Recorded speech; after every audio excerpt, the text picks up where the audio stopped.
Plain Seder.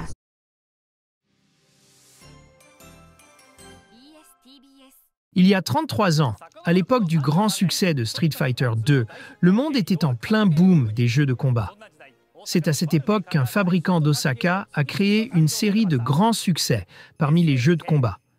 Ce fabricant, c'était SNK. À l'époque, les jeux de combat versus de SNK suscitaient un tel engouement que des files d'attente se formaient tous les jours dans les salles d'arcade partout au Japon.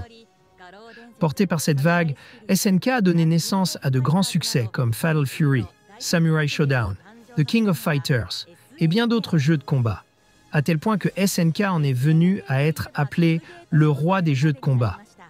Cependant, l'industrie du jeu vidéo entrait elle-même dans une période de turbulence, une véritable ère de guerre entre entreprises. Les fabricants rivaux n'étaient pas en reste, et SNK fut pris dans le tourbillon de batailles inattendues. Ce soir, nous organisons une réunion des anciens de SNK. La porte du temps s'ouvre maintenant pour nous offrir les récits de ceux qui ont vécu dans les coulisses de ce mouvement.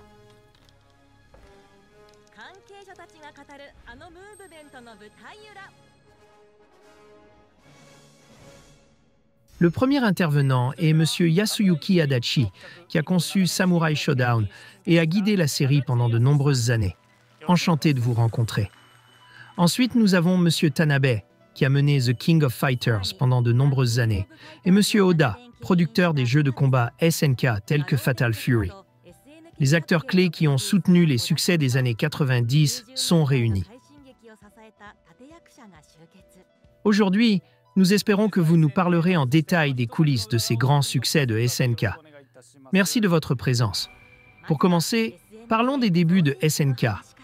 En 1978, le nom original de l'entreprise était Shin Nihon Kikaku. Cependant, il semble qu'elle ne s'est pas lancée immédiatement dans le développement de jeux dès sa création. Lorsque je suis arrivé, on voyait encore le nom Shin Nihon Kikaku écrit partout dans l'entreprise.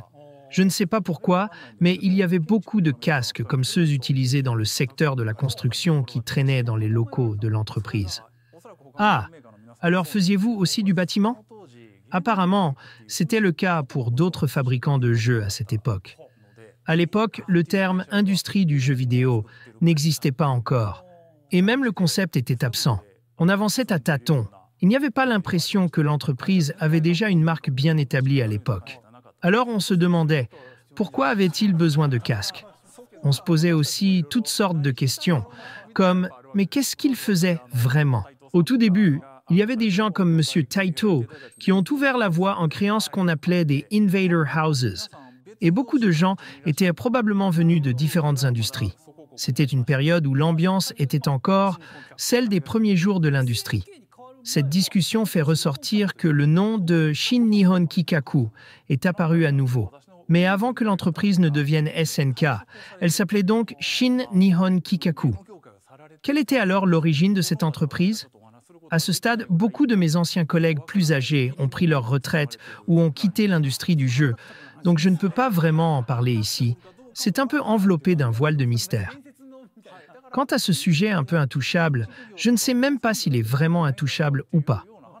On entend des rumeurs comme quoi ils auraient fait de la construction ou même de l'immobilier, mais rien n'est certain. Donc, ils faisaient probablement beaucoup de choses différentes, n'est-ce pas?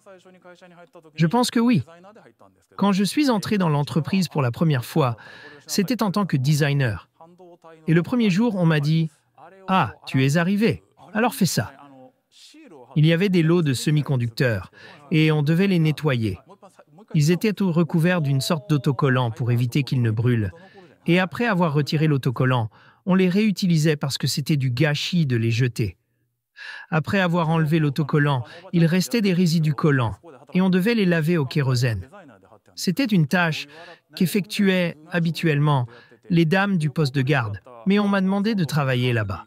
Pendant environ une semaine, bien que j'étais embauché comme designer, je faisais ce genre de travail manuel, un peu comme un travail à domicile. Puis un jour, M. Kawasaki, le président de l'époque, est passé à côté et m'a demandé « Que fais-tu » Je lui ai répondu que j'étais entré comme designer. Il m'a alors dit « Ce n'est pas là que tu dois travailler. Viens avec moi. » À l'époque, que ce soit pour l'entreprise ou à titre personnel, je ne sais pas trop, mais il semble qu'il possédait un bar pour des dames, et on m'a demandé de vérifier la décoration intérieure du bar.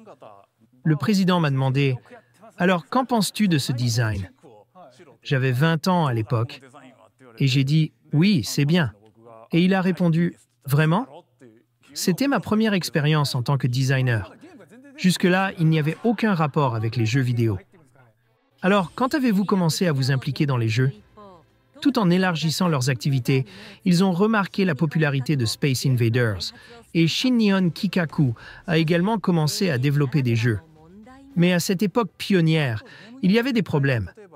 Par exemple, dans l'industrie du jeu vidéo de l'époque, quand un jeu comme Space Invaders devenait un succès, il était respecté de manière intense, tellement respecté qu'il finissait par faire des copies conformes.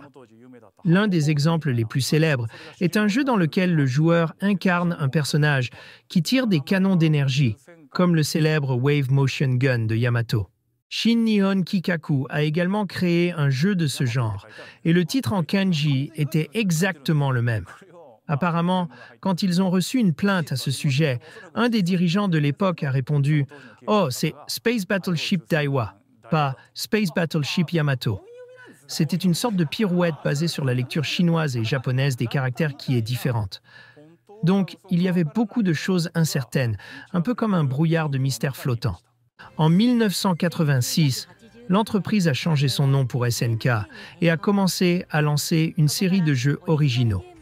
Ils ont progressivement commencé à se faire un nom dans l'industrie de l'arcade avec des jeux comme Ikari Warriors, un jeu d'action où les joueurs utilisent des mitraillettes et des grenades pour vaincre leurs ennemis, et Athena, dont le personnage principal est encore très populaire aujourd'hui. En 1990, SNK a pris une grande décision stratégique en lançant son propre matériel, la Neo Geo. Quelle était la stratégie derrière cette décision? Contrairement aux autres fabricants comme Sega, c'est SNK qui a conçu cette plateforme, n'est-ce pas? Contrairement aux autres fabricants comme Sega, on ne pouvait pas y insérer divers jeux dans ces bornes. Comme l'Astro City, la Neo Geo de SNK fonctionnait différemment. Il semble que la mentalité des pionniers qui ont ouvert la voie à cette époque était de garder le contrôle total. En tout cas, le hardware, ça sonne bien. Le hardware est le plus rentable, et il disait que ce n'était pas rentable d'utiliser celui d'autres sociétés. Celui qui contrôlait la source de revenus avait l'avantage. Ce contrôle a influencé la croissance et les hauts et bas de SNK par la suite. Contrairement aux bornes d'arcade habituelles, qui ne pouvaient les contenir qu'un seul jeu, la Neo Geo utilisait un système multijeu appelé MVS, Multi-Video System, qui permettait de jouer à jusqu'à 6 jeux sur une seule borne.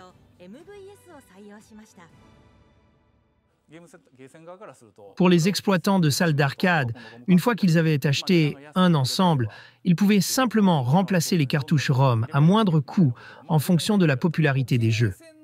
À l'époque, une carte mère coûtait environ 20 000 ou 30 000 yens, tandis que les cartouches pouvaient être remplacées pour environ 10 000 yens. Ce système offrait un grand avantage financier. Je me souviens que les bornes Neo Geo étaient souvent placées à l'entrée des magasins de friandises près des écoles primaires. Souvent, les propriétaires débranchaient l'alimentation pour économiser de l'électricité. Et lorsqu'un enfant demandait à jouer, il rallumait à la borne. L'idée de placer ces bornes dans des endroits stratégiques relevait probablement d'une mentalité héritée de l'immobilier ou de la construction, en exploitant chaque espace disponible comme une sorte de distributeur automatique. Alors, ils ont fait du porte-à-porte, visitant des boutiques de friandises, des papeteries et ainsi de suite. C'est ce qui a permis ce grand succès, n'est-ce pas? Et puis, ce qui a encore plus fait parler d'eux, c'est la sortie simultanée, avec la borne d'arcade, du modèle domestique de la Neo Geo, accompagné du slogan « Ramener des jeux incroyables à la maison ». Ce système domestique offrait des graphismes équivalents à ceux de l'arcade et intégrait même une carte mémoire qui permettait de transférer les données entre la console domestique et la salle d'arcade. C'était un peu un rêve pour beaucoup d'entre nous. Je me souviens d'avoir vu ce gros appareil, la Neo Geo, vendu à un prix exorbitant. Oui, c'est vrai, les cartouches étaient extrêmement chères. Vous pouviez voir la console Neo Geo dans des magasins de jeux vidéo comme les boutiques de Famicom. Mais on ne savait pas que les jeux d'arcade coûtaient déjà cher, ni que l'on pouvait jouer au même jeu à la maison. Donc on se demandait pourquoi cette console coûtait si cher. Les prix étaient vraiment fous, et on se demandait qui pouvait bien acheter ça. Au début, avec nous, les développeurs étions sceptiques. Nous étions sûrs que cela ne se vendrait pas. Mais, comme vous le savez, à notre grande surprise, beaucoup plus de gens que nous ne l'imaginions ont acheté la console. Encore aujourd'hui, quand je rencontre des personnes qui étaient dans l'industrie à cette époque, elles me disent souvent qu'elles ont acheté une Neo Geo. Cela montre à quel point ce produit a été perçu différemment dans le monde. Nous qui étions plongés dans le développement, nous ne pouvions pas vraiment comprendre à quel point ce produit était désiré en pleine période de boom des jeux de combat. Certains enfants avaient des frères ou des amis qui possédaient une Neo Geo, et dans ces foyers, il n'y avait que des jeux Neo Geo. Ceux qui possédaient une Neo Geo ne jouaient qu'à ça. Il y avait des factions différentes à l'époque, n'est-ce pas? Il y avait ceux qui jouaient à Nintendo, ceux qui allaient dans les salles d'arcade et jouaient principalement à des jeux de Capcom. Mais il y avait aussi un groupe de fans de Neo Geo. C'était une sorte de rivalité entre Sega et Neo Geo, par exemple. Mon foyer était plutôt orienté PC Engine, ce qui était beaucoup moins répandu. Mais parmi tout cela, la Neo Geo avait vraiment une aura de niche. En écoutant tout cela, je réalise que c'est vraiment ce que je pensais à l'époque.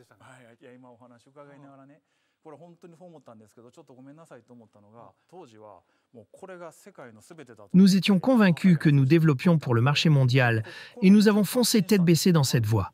Cependant, le futur nous attendait au tournant. Et à ce moment-là, il y avait des moments où nous avons senti que nous nous dirigions vers une impasse, mais finalement, ce sont de bons souvenirs. Ceux qui ont acheté la Neo Geo ne regrettent probablement pas leur achat.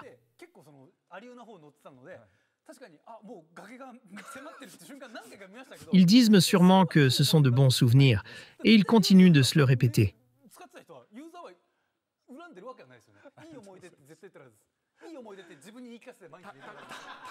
La console était chère, oui, mais je pense que tout le monde a eu l'impression d'en avoir pour son argent. Grâce à la Neo Geo, SNK a continué à se développer avec succès dans le secteur des jeux d'arcade. Mais l'année suivante, un jeu légendaire est sorti. Street Fighter 2 de Capcom, déclenchant ainsi le boom des jeux de combat, ce qui a eu un énorme impact sur SNK. À partir de ce moment, les salles d'arcade sont véritablement devenues des lieux où l'on allait pour jouer à des jeux de combat. C'était un peu comme le phénomène des machines à pince UFO Catcher, n'est-ce pas? Mais oui, les salles d'arcade sont devenues des lieux où l'on allait pour des affrontements réels. Je dois dire que j'ai moi-même reçu pas mal de coups dans l'estomac au cours de ces années. Jusqu'alors, SNK développait principalement des jeux d'action à défilement horizontal. Mais dans les années 90, l'entreprise a changé de cap. Street Fighter 2 était déjà sorti, n'est-ce pas? Est-ce que vous en étiez conscient? Tout le monde était évidemment conscient de Street Fighter 2, mais dans mes souvenirs, je pense que c'était surtout M. Adachi qui en était le plus conscient. J'étais en plein dans cette période, et juste avant Samurai Shodown, je travaillais sur un projet de jeu où des yokai, créatures du folklore japonais, s'affrontaient dans un beat 'em up. Puis on nous a tous rassemblés lors d'un festival, et on nous a montré Street Fighter 2 en nous disant « Voilà, c'est par ici qu'il faut aller ». C'est ainsi que The King of Fighters, qui était à l'origine prévu comme un jeu à défilement horizontal, a été transformé en jeu de combat versus. Street Fighter 2 a vraiment été une référence pour nous. Nous avons acheté la machine et l'avons installée dans notre département de développement. Nous avions ce qu'on appelait des deep switch, de petits interrupteurs matériels qui nous permettaient de mettre le jeu en pause image par image. Nous passions en revue les animations image par image, en étudiant comment elles avaient été créées, les zones de collision, etc. Il y avait même un mode qui affichait les zones de collision, sous forme de carré par exemple. Nous avons arrêté le jeu à plusieurs reprises pour tout analyser, en comprenant bien à quel point Street Fighter 2 était un jeu incroyablement bien conçu, avec une logique rigoureuse qui pouvait parfois vraiment vous mettre en colère. Oui, Le jeu était d'une qualité remarquable. En tant que développeur, j'ai vu de nombreux projets différents, mais je ne peux toujours pas comprendre comment ils sont parvenus à ce niveau de perfection. Après SNK, j'ai travaillé chez Capcom, donc j'ai pu respirer l'air des deux côtés, du Japon et des États-Unis. À l'époque, c'était vraiment une affaire de Japon contre Amérique. Capcom était très axé sur les États-Unis, tandis que SNK restait au Japon, luttant avec les moyens du bord. Nous nous battions avec des bambous, une métaphore pour dire que nous avions très peu de ressources. Oui, nous combattions vraiment avec des bâtons en bambou. À Osaka, malgré la proximité géographique, il n'y avait presque aucune communication entre les deux entreprises. Nous sentions une étrange tension, comme si nous étions vraiment des challengers. Quand Street Fighter 2 a connu le succès, nous étions encore en train de développer King of Fighters. L'entreprise, bien sûr, avait un sentiment de rivalité, mais pour nous, c'était plus un défi. Nous étions déterminés à les dépasser, à devenir numéro 1. Il y avait une sorte de feu intérieur.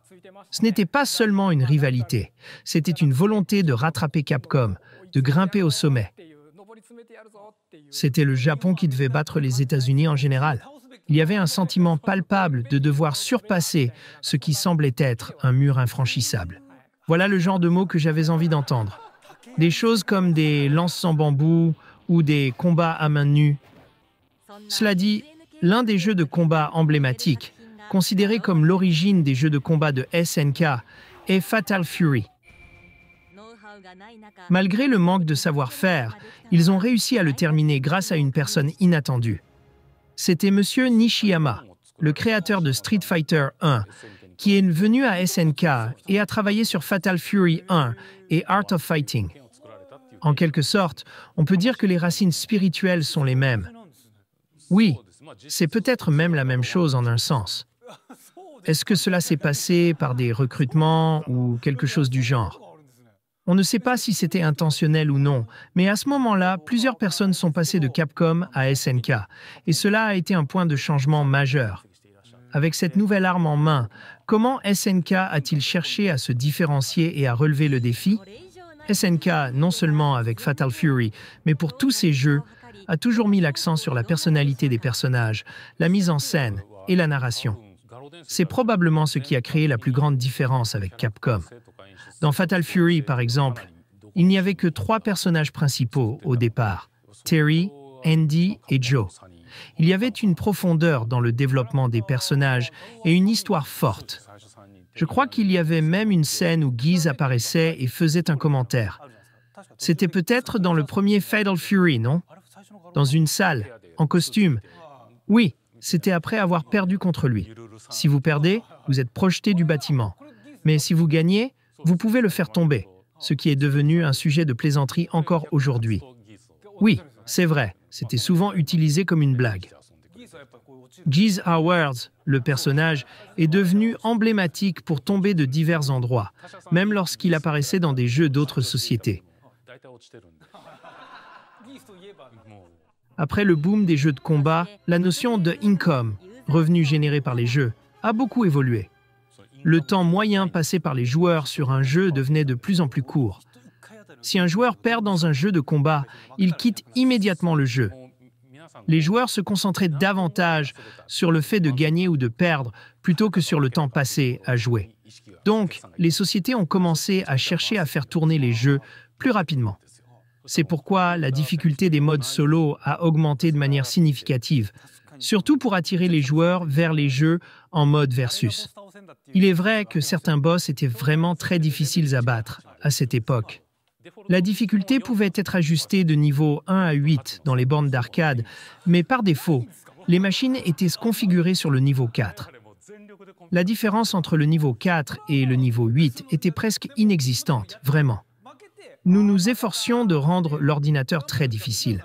Bien sûr, les gens jouaient, perdaient, puis recommençaient, mais il était essentiel que les joueurs veuillent toujours essayer de nouveau. Le mode versus devenait un aspect central des revenus. Donc même en mode solo contre l'ordinateur, il fallait que le jeu incite les joueurs à rejouer.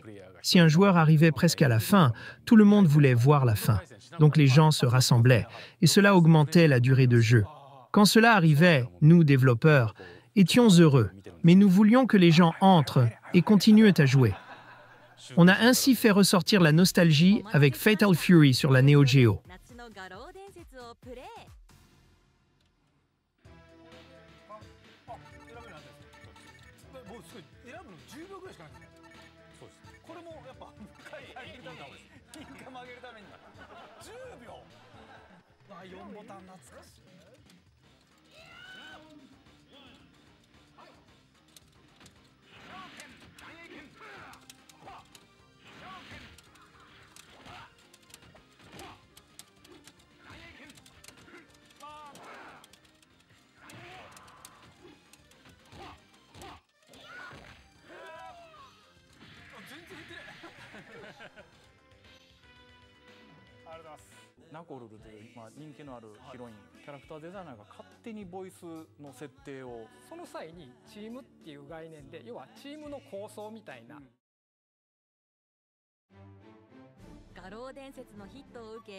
Ensuite, SNK a produit Samurai Shodown, qui a également été un énorme succès. C'était un jeu de combat utilisant des armes, ce qui était rare à l'époque, et il a été très bien accueilli.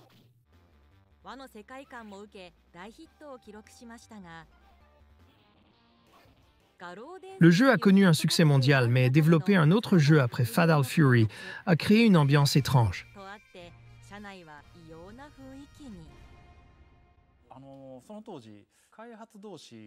À cette période, il y avait une ambiance étrange dans l'entreprise à cause du développement simultané de plusieurs jeux de combat à succès.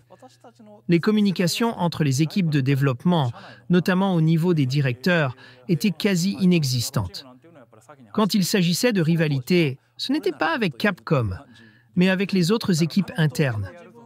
Par exemple, l'équipe de Fatal Fury avançait avec un esprit de compétition interne, chacun pensant qu'il pouvait faire mieux que les autres. Cela a mené à des tensions, comme lorsqu'un dirigeant de l'entreprise m'a demandé combien de copies je pensais vendre pour Samurai Shodown. J'ai répondu environ 300 000, et il m'a dit « Je pense que ce sera plutôt 50 000 ». C'était un gros coup de semonce. Ah, vraiment, c'était une communication intense, pleine de rivalité. C'était une très bonne leçon pour moi. C'était l'ambiance dans laquelle nous travaillions à l'époque. Après tout ça, heureusement, Samurai Shodown s'est très bien vendu. De mon point de vue, c'était évident que ce jeu allait se vendre. Mais alors, qu'est-ce qui a été le point décisif qui nous a convaincus que ce jeu serait un succès? En y repensant, je pense qu'une des réponses est que nous, les développeurs, étions exactement comme les joueurs. Nous aimions vraiment les jeux. Nous aimions vraiment jouer aux jeux qui sortaient de Capcom, Sega et autres. En tant que joueurs, nous savions ce que devait être un bon jeu, et nous développions nos jeux dans cet esprit, en parfaite harmonie avec les attentes des utilisateurs. C'était comme si nous faisions des logiciels ou des fanzines dans une structure d'entreprise. C'est du moins ce que nous ressentions en développant Samurai Shodown. Comme pour Fatal Fury, nous avons mis beaucoup d'efforts dans la création des personnages de Samurai Shodown, avec l'apparition de nombreux personnages populaires tels que Nakoruru. Comme quelqu'un l'a déjà dit, Capcom a excellé dans le développement de systèmes de jeux solides, tandis que nous, chez SNK, étions vraiment concentrés sur l'histoire et le charme des personnages. À l'époque, SNK était essentiellement un groupe de geeks passionnés par les animés et les mangas. Nous étions une bande de passionnés déterminés à créer les personnages que nous voulions voir, avec des conceptions de personnages extrêmement approfondies. Certains designers allaient même jusqu'à modifier eux-mêmes les enregistrements des voix des personnages. Par exemple, il y avait une réplique célèbre de Nakoruru. « Au nom de la nature, je vais te punir », inspirée d'un certain animé. C'était juste une question de qui faisait la punition. À l'époque, des éléments de différents titres étaient parfois insérés par les concepteurs de personnages de manière non autorisée, mais c'était amusant, et nous l'acceptions. Samurai Shodown était le résultat de la condensation de toutes ces passions des membres du personnel. Quand j'ai créé Samurai Shodown, l'un des points sur lesquels j'ai particulièrement insisté était de vendre le concept de « vivre ou mourir ». Jusqu'où pouvons-nous pousser cette idée sérieusement? Combien pouvons-nous rendre la mort effrayante? C'était un point clé de différenciation sur lequel nous avons beaucoup travaillé. Après tout, on se bat, donc le concept de vie ou de mort devait absolument être intéressant. C'est pourquoi nous avons accordé une grande attention à divers aspects, comme la quantité de sang qui jaillit lorsque l'on coupe quelqu'un, ou même des scènes brutales où l'on coupe un corps en deux, ce qui serait inacceptable aujourd'hui. À l'époque, certains développeurs se plaignaient qu'ils n'aimaient pas dessiner ces choses-là, mais nous avons tout de même insisté. Dans notre équipe, il y avait cette idée de couper le personnage de Nako Oruru, une héroïne populaire, en deux. Mais bien sûr, tout le monde ne voulait pas faire ce genre de dessin. C'était un peu trop extrême, mais l'idée de couper tout le monde en deux était aussi un moyen de jouer avec le thème de la vie et de la mort, qui rendait le jeu intéressant. Quand Street Fighter 2 est sorti, avec Fatal Fury et Samurai Shodown de SNK, les salles d'arcade étaient en ébullition. Puis un tout nouveau jeu de combat est apparu. Virtua Fighter, le premier jeu de combat en 3D au monde, développé par Sega. C'était un style totalement différent des jeux de combat en 2D que SNK avait créés jusque-là. Que ressentaient les gens de l'industrie face à Virtua Fighter? Le matériel de notre Neo Geo n'avait pas la capacité de haute performance nécessaire pour des jeux comme celui-là, ce qui a suscité une certaine inquiétude parmi nous à l'époque. En particulier lorsque Virtua Fighter 2 est sorti, ce fut un véritable choc. Je me souviens que le jeu avait été présenté lors d'un salon du jeu, et bien que je n'y sois pas allé moi-même, ceux qui y étaient m'ont appelé pour me dire que c'était comme regarder des hommes se battre à la télévision. Ce fut un moment mémorable. Quand j'ai vu le premier Virtua Fighter, j'ai pensé que ce serait un échec total. Nous avons choisi de poursuivre sur notre propre voie jusqu'au bout, en nous basant sur ce que l'on appelle l'animation limitée japonaise, où les mouvements sont plus stylisés, comme lorsque Luffy lance un coup de poing et que l'on entend des effets sonores de bam bam. À l'époque, l'idée que des objets se déplacent en douceur dans un espace 3D, comme dans Virtua Racing ou Virtua Fighter, ne nous semblait pas du tout fonctionner. Nous étions convaincus que ça ne marcherait pas. Et pourtant, ils ont réussi à dépasser ces idées avec la version 5. Puis, quand Virtua Fighter 2 est sorti, nous avons compris que les deux styles pouvaient coexister.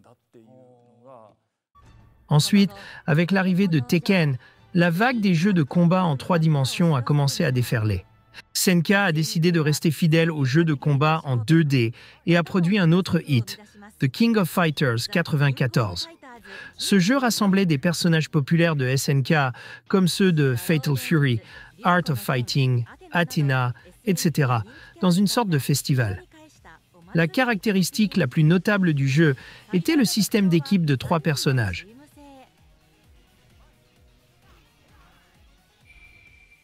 D'où venait cette idée?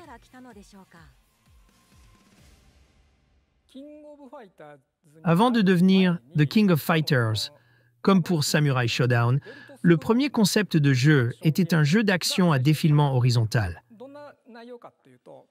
L'histoire se déroulait dans une ville criminelle divisée en plusieurs zones, chacune ayant un chef. Vous deviez choisir l'un de ces chefs et conquérir les autres zones, augmentant ainsi votre territoire. C'était l'idée de départ.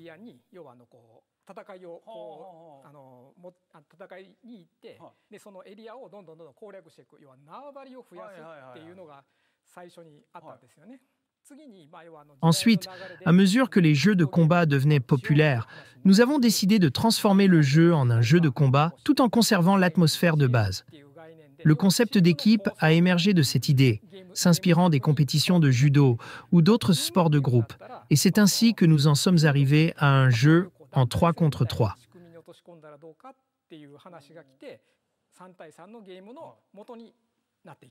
Voici le plan initial pour The King of Fighters.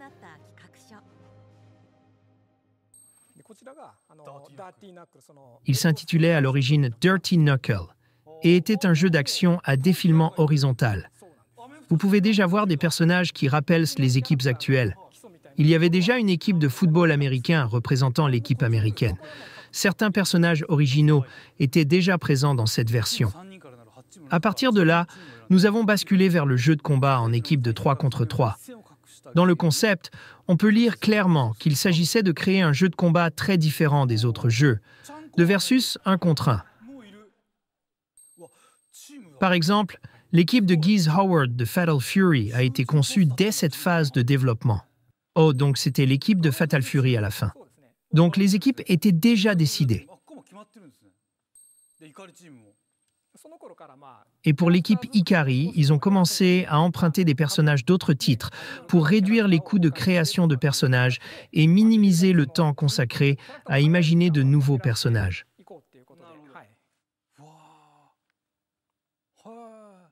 L'équipe des danseurs, par exemple, était composée de nombreux personnages de bas niveau. Oui, c'était assez différent de ce qui existait à l'époque. À l'époque, que pensaient M. Oda et M. Adachi, qui travaillaient sur Fatal Fury et Samurai Showdown, du fait de prêter leurs personnages?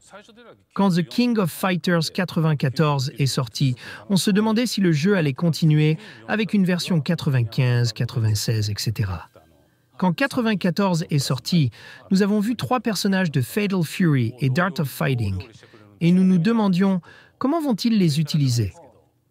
Ce n'était pas une attitude de supériorité, mais plutôt « nous vous prêtons nos personnages. Alors, s'il vous plaît, faites-en bon usage ». Bien sûr, nous n'étions pas toujours satisfaits de la manière dont tout était utilisé, et parfois, nous nous plaignions au sein de l'équipe. Mais au fil du temps, nous avons réalisé que les personnages que nous avions créés et qui avaient du succès pouvaient apparaître dans d'autres jeux, ce qui était un peu comme une reconnaissance à la manière d'une bataille de chansons entre équipes lors du Kuhaku Utagasen. Cela nous a poussé à perfectionner encore plus la création de nos personnages, car nous voulions voir lesquels de nos personnages seraient choisis pour représenter notre équipe. Cela a apporté un esprit de compétition sain. Au sein de SNK, chaque équipe étant un peu rivale de l'autre. Mais soudainement, j'ai réalisé que mon équipe était plutôt mal aimée. Vous autres, vous étiez assez soudés et échangiez vos personnages, mais l'équipe Samurai Showdown n'était pas vraiment impliquée. C'était probablement moi.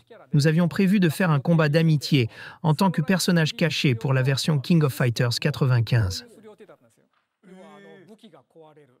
Nous avions prévu d'intégrer le système de Samurai Showdown, où les armes peuvent se briser si une super attaque touche, et de faire combattre Haomaru contre Kyo Kusanagi et Terry Bogard devant le fond de Ganryujima.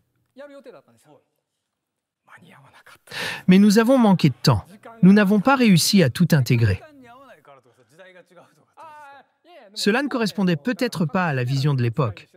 On l'a traité comme un personnage caché. J'ai pensé que cela suffisait. Et je l'ai fait avec l'intention de le traiter avec respect. À l'époque, les équipes de KOF et de Samurai Showdown étaient souvent en conflit.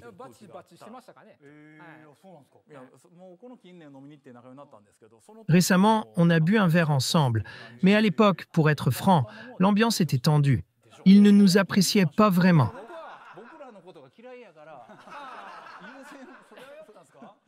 Je ne dirais pas que je garde une rancune particulière, sauf peut-être envers Adachi. J'en ai discuté avec quelques personnes. J'ai mentionné que l'équipe de King of Fighters avait très peu de programmeurs par rapport aux autres jeux, seulement 3. Et l'un d'entre eux, notre programmeur principal, a été débauché. Je ne m'en souviens plus très bien, mais à l'époque, c'était vraiment difficile. Quoi, ils vous l'ont pris ? Oui, c'était dur de perdre notre programmeur principal avec si peu de personnel. C'est terrible. Tu devrais t'en souvenir? Non, vraiment, je ne m'en souviens pas. Je ne m'en souviens plus très bien, mais à l'époque, c'était vraiment difficile. En raison de ces tensions internes, l'équipe de Samurai Showdown n'a pas été intégrée à King of Fighters. Les conflits internes ne sont jamais bénéfiques. Je pense que cela a finalement été bénéfique pour King of Fighters, car cela a permis de maintenir une cohérence dans l'univers du jeu. Personnellement, j'aurais aimé intégrer nos personnages. Je suis désolé pour tout cela. C'est de l'histoire ancienne. Les jeux de combat étaient vraiment en plein essor, mais à la fin des années 90, le boom a commencé à s'essouffler.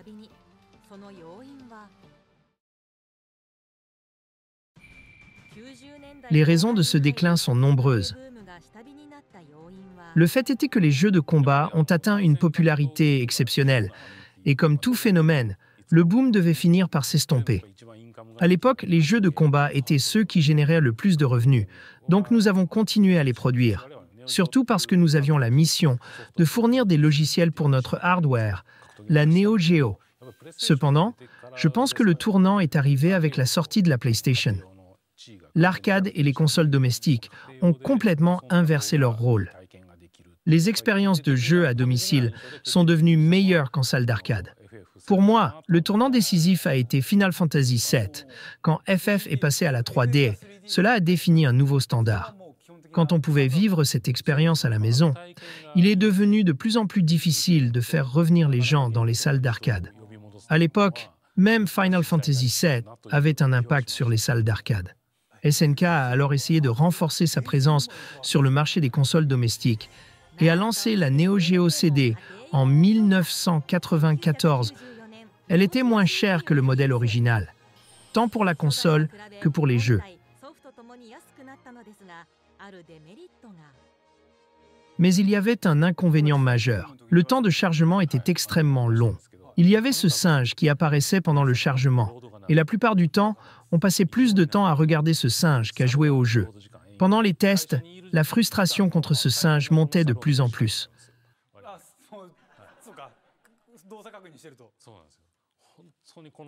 Le singe avait été dessiné par mon supérieur, donc nous ne pouvions pas le critiquer ouvertement.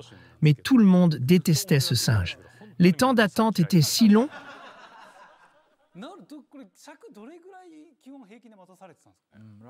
Qu'on avait l'impression d'avoir suffisamment de temps pour préparer et manger un bol de ramen.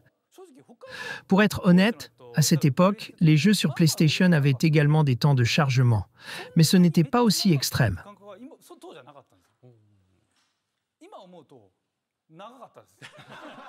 C'était particulièrement perceptible pour les jeux de combat, où chaque partie est courte, donc le temps d'attente semblait encore plus long. En plus du développement de jeux, SNK s'est également lancé dans la concurrence des consoles, mais avec l'essor de la 3D et le déclin des salles d'arcade, les ventes ont progressivement diminué. Finalement, en 2001, SNK a fait faillite. Quand j'ai appris la nouvelle, j'avais déjà quitté SNK peu avant pour rejoindre une autre société, DEMPS. Quand j'ai entendu la nouvelle, je n'étais pas totalement surpris. J'avais senti que cela allait arriver. SNK avait commencé à se diversifier en dehors de ses activités principales, comme les parcs d'attractions, ce qui a fini par être trop. Je pensais que cela ne pouvait pas bien se terminer. Cette émission reçoit de nombreuses entreprises, et il semble que commencer à se diversifier trop largement ne fonctionne pas toujours. Juste avant la faillite, en décembre 1999, alors que nous attendions la prime d'hiver, on nous a annoncé 3 jours avant qu'il n'y aurait pas de prime cette année-là. Cela a provoqué beaucoup d'inquiétudes. La direction nous disait de nous concentrer sur le développement, et il y avait une atmosphère de « tenons bon » pour tout le monde. À ce moment-là, SNK se préparait à entrer en bourse. J'étais alors directeur adjoint du développement et faisais partie du comité de préparation à l'introduction en bourse. Donc, nous étions en train de discuter du plan quinquennal et de la façon dont nous allions entrer en bourse lors d'une réunion. Et 1 heure après cette réunion, on nous a annoncé qu'il n'y aurait pas de bonus cette année. Je me trouvais dans une situation où je voyais ces deux réalités se dérouler en même temps. Nous discutions de l'entrée en bourse pour renforcer l'entreprise, puis on nous dit qu'il n'y aura pas de bonus. J'ai mis un moment à comprendre la situation parce que j'étais en train de préparer des documents pour démontrer que l'entreprise avait bien géré ces 5 dernières années. Et juste après, on nous annonce que les primes ne seront pas versées. À partir de ce moment-là, les choses ont basculé très rapidement. Pour ceux qui ont vécu la faillite de l'entreprise, vous comprendrez ce que je veux dire quand je dis que c'était une expérience où le cœur des gens se brisait tout en continuant à travailler sur le développement. C'était vraiment difficile de voir ces choses se produire en même temps. C'était une situation où l'entreprise était en train de sombrer mais où il fallait continuer à créer des produits. Une situation absurde. Le temps a passé et après bien des détours, SNK a repris le développement de jeux dans les années 2010. En 2016, SNK a sorti The King of Fighters 14 et en 2019, une nouvelle version de Samurai Shodown.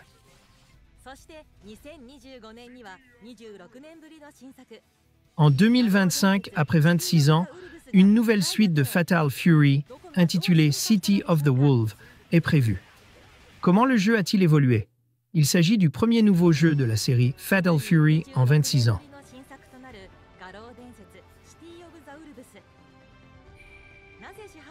Pourquoi a-t-il fallu attendre un quart de siècle?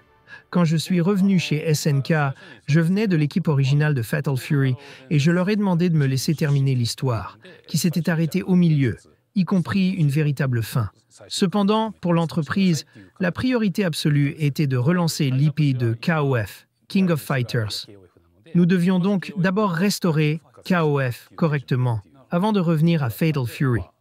C'est ainsi que nous en sommes arrivés à maintenant, avec ce qui sera le chapitre final de l'histoire de Fatal Fury. Dans cette nouvelle histoire, une fille apparaît comme l'apprentie de Joe. Elle maîtrise le Muay Thai. De plus, il y a Rock Howard, le fils de Geese, avec de nombreux éléments qui raviront les fans. Et il y aura aussi d'autres éléments originaux. Le monde dynamique des super-héros de comics, avec ses actions dynamiques et ses coups spéciaux spectaculaires, représente l'essence que le producteur, M. Oda, a voulu infuser dans le jeu.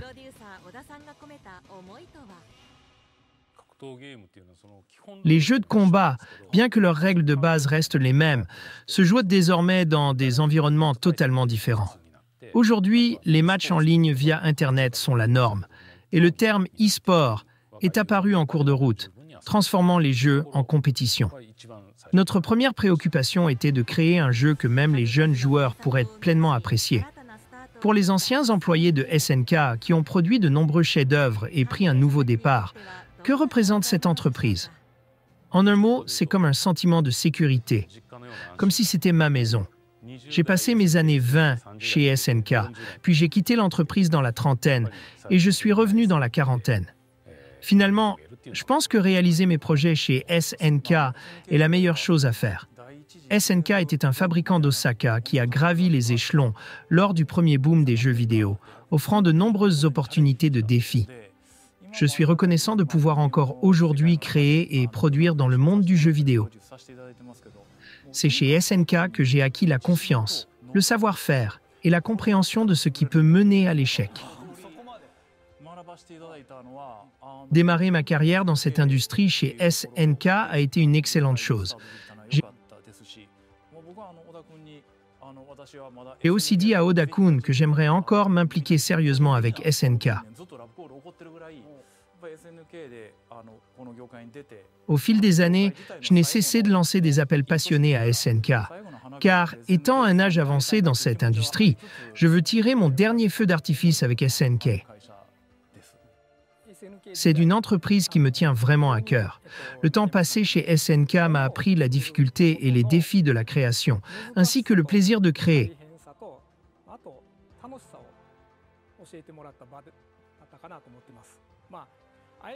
Si je devais le dire de manière un peu embarrassante, je dirais que c'était une page de mon adolescence.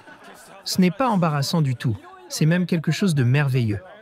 Je réfléchissais à comment formuler tout cela, mais en fin de compte, SNK a été un lieu de souvenirs précieux pour moi.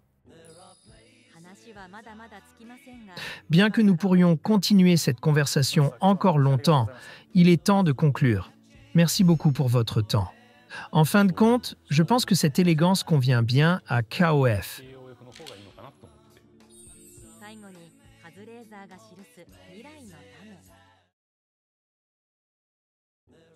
Il est enfin temps de ressusciter d'autres jeux pour KOF. J'ai vraiment hâte qu'ils soient enfin sortis. C'est tellement nostalgique.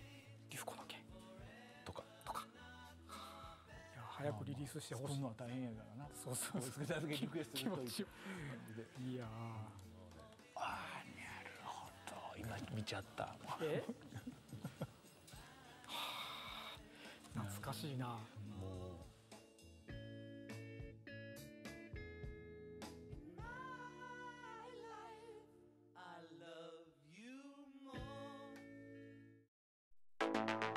降り出し